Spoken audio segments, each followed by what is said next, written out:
Bismillahirrahmanirrahim. Assalamualaikum warahmatullahi wabarakatuh.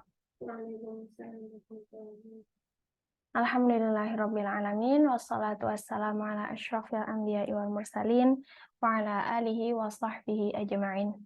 Puji syukur kehadirat Allah Subhanahu wa taala yang telah melimpahkan kita nikmat iman, Islam, dan tentunya nikmat kesehatan. Semoga dengan nikmat yang berlimpah ini dapat kita maksimalkan untuk menjalankan apa yang Allah perintahkan dan menjauhi apa yang Allah larang. Wassalawat serta salam mari kita haturkan kepada baginda Nabi Muhammad sallallahu alaihi wasallam, kepada keluarga beliau, sahabat beliau, dan kita semoga termasuk pengikut beliau yang kelak di yaumul kiamah mendapatkan syafaat dari beliau. Amin ya rabbal alamin. Alhamdulillah ya, nikmah senang akhirnya bisa kultum lagi setelah lama nggak kultum. Dan ini kita kultumnya spesial edisi Ramadan gitu, menyampaikan tentang resum dari buku pengantar studi ilmu Al-Quran yang ditulis oleh Syekh Manna Al-Qattan. Insyaallah nikmah membahas di bab 5, yaitu dengan judulnya pengetahuan tentang ayat yang pertama dan terakhir turun. Di sini insyaallah akan ada 4 pokok pembahasan, yaitu yang pertama ayat yang turun pertama kali, kemudian pembahasan yang kedua adalah ayat yang terakhir diturunkan, kemudian yang ketiga ayat yang diturunkan secara tematik, kemudian manfaat dari kita membahas tentang ayat dan yang pertama dan terakhir diturunkan, apa sih faidahnya gitu, manfaatnya ya. Jadi di pembahasan pertama tentang ayat yang turun pertama kali ini ada 4 poin gitu.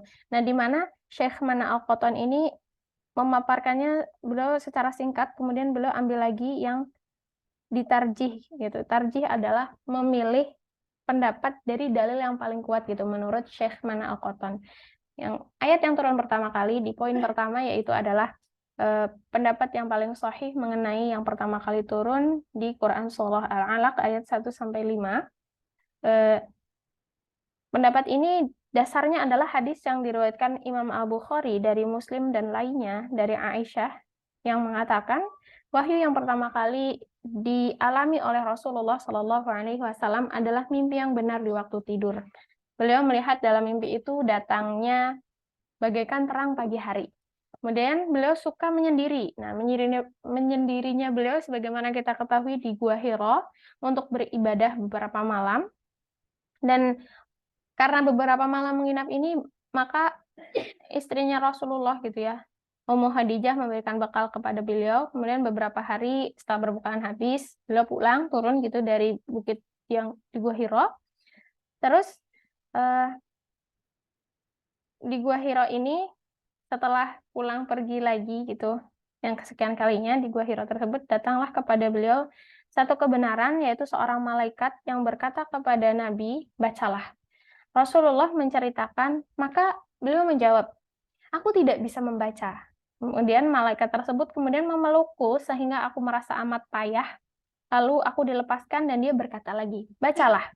Maka aku pun menjawab, aku tidak bisa membaca. Lalu dia merangkulku yang kedua kali sampai aku kepayahan. Kemudian ia lepaskan lagi dan berkata, bacalah. Aku menjawab, aku tidak bisa membaca. Maka dia merangkulku yang ketiga kalinya sehingga aku kepayahan. Kemudian dia berkata, bacalah dengan menyebut nama Tuhanmu yang telah menciptakan, hingga akhir ayatnya di Al-Alaq ayat kelima. Kemudian di poin kedua yaitu adalah bahwa ayat yang turun terakhir, yang pertama turun yaitu adalah ya ayyuhal muddatsir, yang artinya hai orang yang berselimut. Ini didasarkan pada hadis yang juga diriwayatkan oleh Al-Bukhari dari Muslim. Hadis riwayat Bukhari dan Muslim dari Abu Salamah bin Abdurrahman. Dia berkata, aku bertanya kepada Jabir bin Abdillah, yang manakah di antara Al-Quran itu yang turun pertama kali? Dia menjawab, ya ayyuhal muddatsir. Aku bertanya lagi, bukannya Iqra bismi rabbika? Nah, dia menjawab, aku katakan kepadamu apa yang dikatakan Rasulullah kepada kami. Beliau bersabda, sesungguhnya aku berdiam diri di Gua Hira, maka ketika habis masa diamku, aku turun lalu aku telusuri lembah, aku lihat ke muka, ke belakang, ke kanan dan ke kiri, lalu aku lihat ke langit. Tiba-tiba aku melihat Jibril yang amat menakutkan. Maka aku pulang ke Khadijah. Khadijah memerintahkan mereka menyelimuti aku. Mereka pun menyelimuti aku. Lalu Allah menurunkan, wahai orang yang berselimut gitu ya. Tadi, ya ayyuhal muddatsir, kum fa'anzir. Bangkitlah dan berilah peringatan. Nah, jadi dari hadis Jabir ini dapat dijelaskan bahwa pertanyaan ini mengenai surah yang diturunkan secara penuh. Jadi kalau Al-Alaq itu kan 1-5. Belum secara penuh. Kalau Al-Mudathir ini, Jabir menjelaskan bahwa surat Al-Mudathir lah yang turun secara penuh sebelum surah Al-Alaq selesai diturunkan semuanya. Sebab yang turun pertama sekali dari surah Al-Alaq hanyalah permulaannya saja ya, 1-5. Hal yang demikian ini juga diperkuat oleh hadis Abu Salamah dari Jabir yang terdapat dalam Sahih Al-Bukhari dan Muslim. Jabir berkata, aku mendengar Rasulullah Shallallahu Alaihi Wasallam ketika beliau berbicara tentang masa diturunkannya wahyu. Nah, untuk penjelasannya bisa teman-teman lihat di buku. Kemudian untuk hadis tentang yang menunjukkan kisah Al-Mudathir ini, surah pertama yang diturunkan itu setelah wahyu lama terhenti gitu. Jadi ya benar pertama, tapi bukan yang pertama banget, yang setelah wahyu terhenti gitu. Memang betul adalah Al-Mudathir, surah pertama yang diturunkan setelah terhentinya wahyu. Nah, jadi dengan demikian, ayat Al-Quran yang maksudnya yang turun pertama banget gitu ya, itu mutlak adalah surah Al-Alaq. Dan yang pertama diturunkan secara lengkap setelah terhentinya wahyu, betul adalah ya ayyuhal mudatsir. Jadi emang maksudnya nggak salah kok hadis 2 yang tadi menjadi sandarannya. Jadi yang kalau Al-Alaq emang secara mutlak tapi bukan secara penuh. Kalau Al-Mudatsir itu diturunkan pertama setelah wahyu terjeda dan itu penuh gitu. Dan eh, dapat dikatakan juga bahwa surah Al-Mudatsir ini turun sebagai tanda kerasulannya.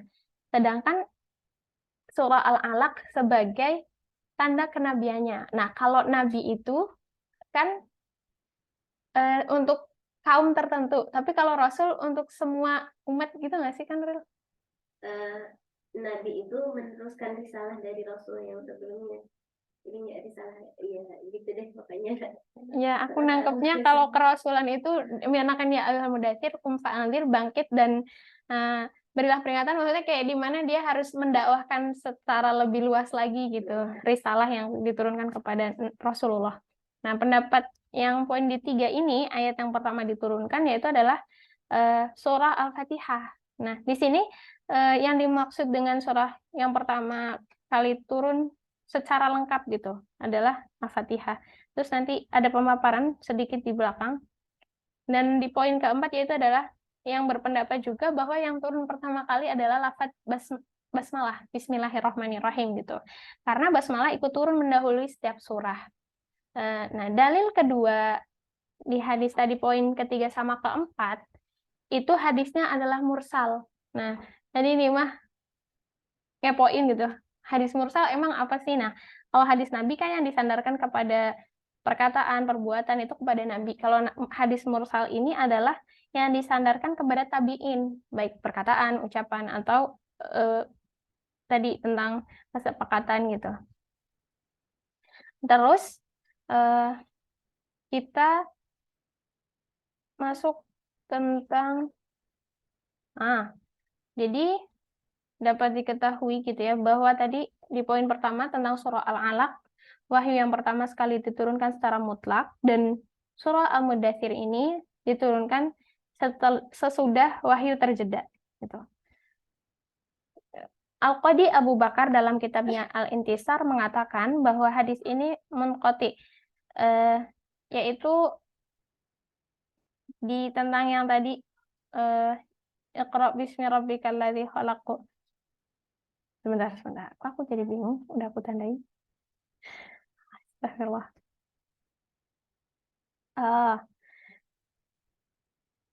Ya, jadi Tadi kan demikian dapat diketahui bahwa surah Al-Alaq ayat 1-5 adalah wahyu yang pertama sekali diturunkan secara mutlak, dan bahwa Al-Mudaththir diturunkan sesudah wahyu terjeda lama gitu.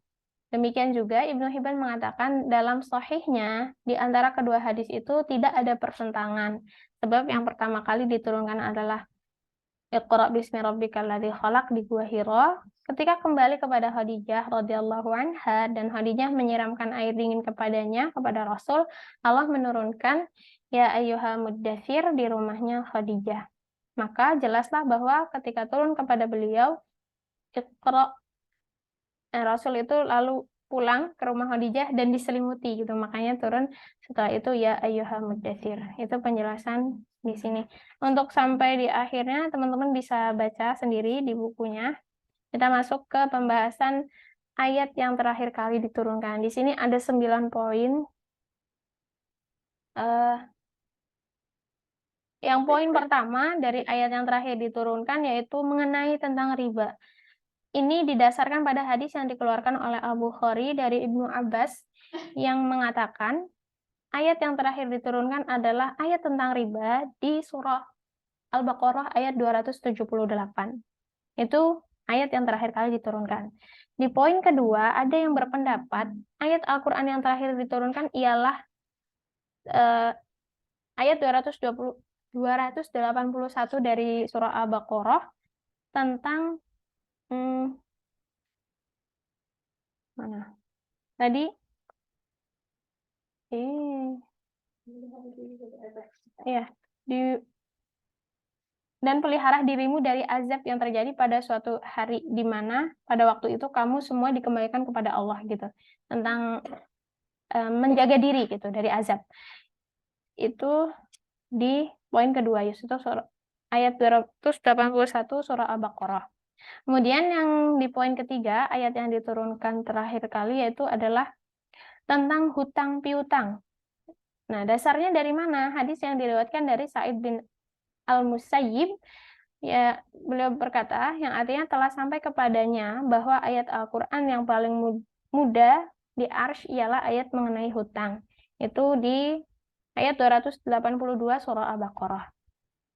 Nah, 3 poin tadi tentang 3 ayat yang diturunkan terakhir kali, jika dipadukan riwayatnya gitu ya, ketiga ayat tersebut itu diturunkan sekaligus seperti urutannya yang sebagaimana kita ketahui dalam mushaf.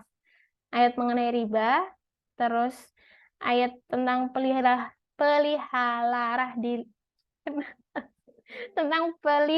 dirimu dari azab gitu ya. Dan ayat tentang hutang piutang, karena ayat itu masih satu kisah. Dan setiap perawi mengabarkan bahwa sebagian dari yang diturunkan itu sebagian yang terakhir kali, dan itu memang benar. Dengan demikian, maka ketiga ayat itu tidak saling bertentangan. Jadi, sesuai subtemanya masing-masing, benar kok gitu. Mereka emang ayat terakhir gitu, dengan temanya masing-masing. Kemudian di poin keempat, tentang ayat yang diturunkan terakhir kali, ada yang berpendapat, yaitu tentang masalah kalalah. Di surah An-Nisa ayat 176, dan menurut siapa sih ini gitu dalilnya, yaitu dari Al-Bukhari dan Muslim yang meriwayatkan dari Al-Bara bin Azib. Katanya ayat yang terakhir kali turun adalah An-Nisa ayat 176 dan berhubungannya tadi dengan kalalah, yaitu masalah warisan. Di poin kelima, ayat yang terakhir kali diturunkan itu adalah di surah At-Taubah ayat 128, di mana arti ayatnya sesungguhnya telah datang kepadamu seorang rasul dari kaumku sendiri. Nah, di sini yang menjadi landasannya gitu dari siapa sih? Dijelaskan dalam Al-Mustadrak, disebutkan dari Ubay bin Ka'ab, ia berkata ayat yang terakhir kali diturunkan yaitu At-Taubah ayat 128. Nah,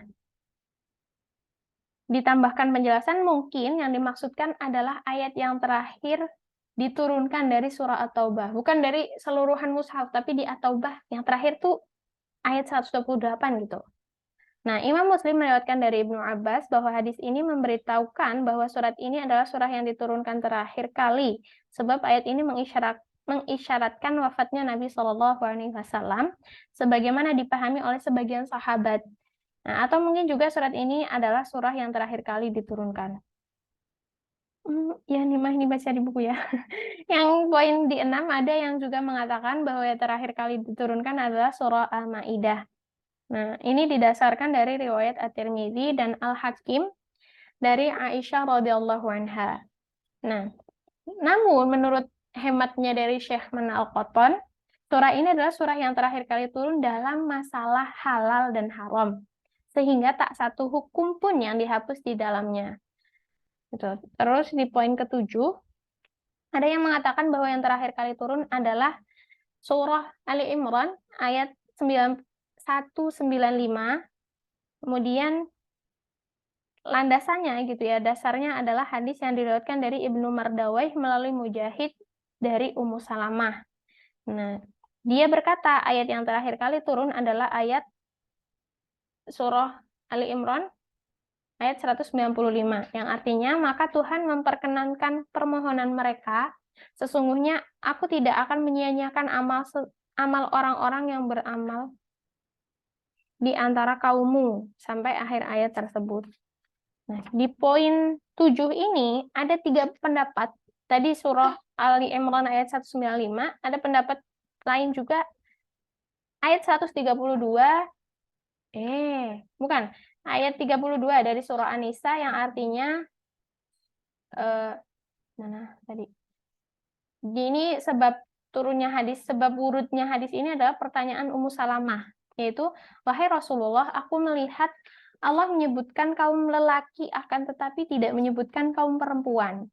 Maka turunlah ayat, dan janganlah kamu iri terhadap apa yang dikarenakan Allah kepada sebagian kamu lebih banyak dari sebagian orang lain.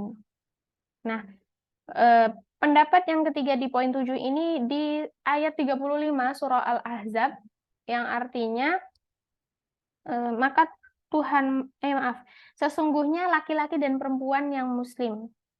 Nah, jadi dari riwayat di atas tadi, di poin ke-7 ini, 3 ayat tadi, jelas bahwa ayat tersebut adalah yang terakhir turun di antara ketiga ayat di atas, juga terakhir kali turun dari antara ayat-ayat yang di dalamnya membahas tentang perempuan. Gitu. Jadi, tadi kan waris, kenapa laki-laki disebutin kok perempuan enggak? Terus yang kedua,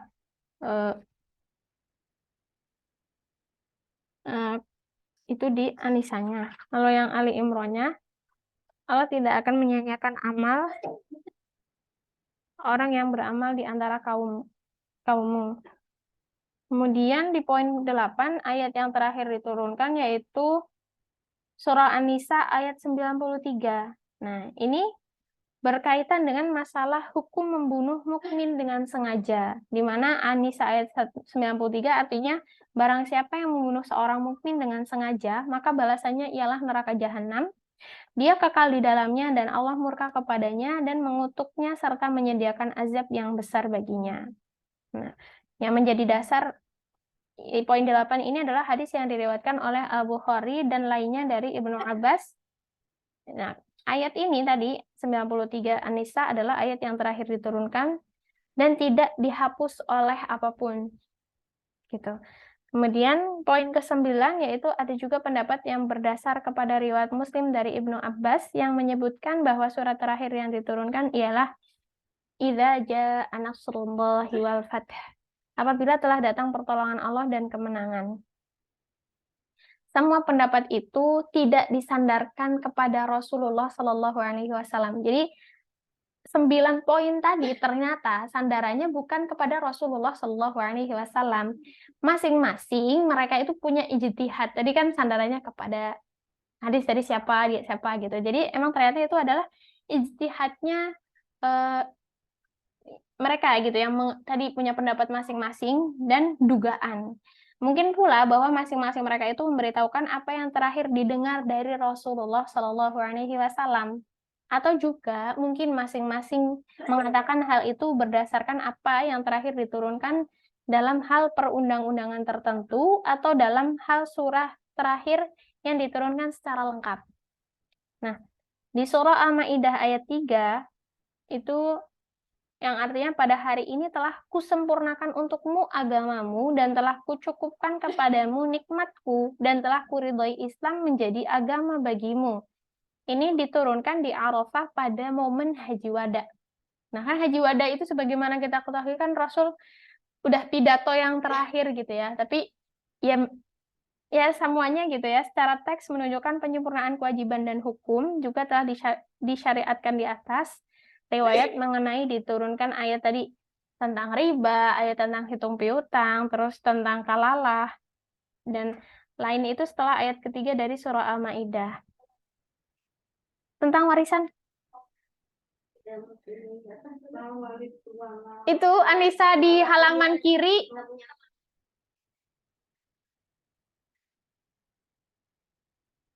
Kayak sebatang kara gitu. Aku ingatnya belum aku hafal, jadi ingatnya di kiri bagian atas. Ya, itu di Bapaknya mati, dia mau nikah. Ya, simpelnya begitu. Kanur pernah bilang. Iya. Jadi lo pelajari ya. Jadi kayak ke Hawashi ke saudara-saudara. Iya, kalau dulu. Jadi kalau punya tua mau punya anak. Itu. Tadi sampai mana? Tadi kalalah. Iya. Dor. Ya.